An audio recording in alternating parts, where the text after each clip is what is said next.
समोर उमेदवार कोणी असो, चंद्रकांत चौधरी, मनोज केळकर किंवा कोणी, इतके दिवस त्यांचं ठरलं नव्हतं. आमचं पूर्वीपासून ठरलंय, ज्या उमेदवार कोण असला ह्याची मी कधी भविष्यात चिंता कधी केली नाही, भविष्यात पण करणार नाही, याच्या मागे देखील केली नाही. नगर परिषद निवडणूक जाहीर झाल्यापासून आता राजकीय रणधुमाळीला सुरुवात झाली आहे. पर्यटन स्थळ म्हणून प्रसिद्ध असलेल्या माथेरानमध्ये राजकीय वातावरण चांगलंच तापलंय.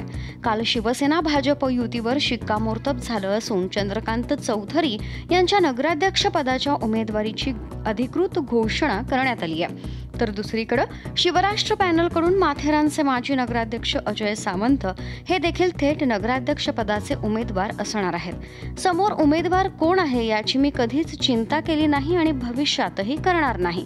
मी लढाईसाठी पूर्णपणे सज्ज आहे.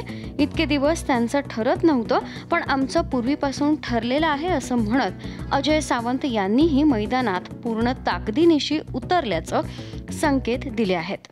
कसं आहे, माथेरान गिरीस्थान नगर परिषद याच्या माध्यमातून निवडणुकीला मी स्वतः थेट नगराध्यक्ष म्हणून सामोरं जाणार आहे. समोर उमेदवार कोणी असो, चंद्रकांत चौधरी, मनोज केळकर किंवा कोणी, इतके दिवस त्यांचं ठरलं नव्हतं.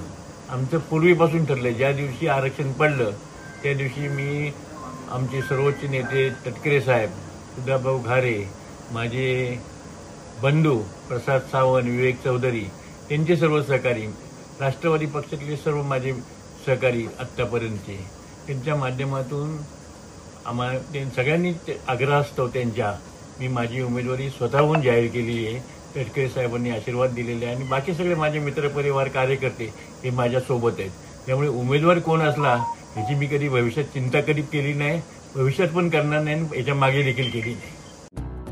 आता दोन्ही बाजूंनी थेट नगराध्यक्ष पदाचे उमेदवार जाहीर झाल्यामुळे माथेरान नगर परिषदेची निवडणूक अधिकच रंजक बनली आहे. अजय सावंत विरुद्ध चंद्रकांत चौधरी या थेट लढतीत कोण बाजी मारणार हे पाहणं उत्सुकतेचं ठरणार आहे. मल्हार पवार, महाराष्ट्र न्यूज 24.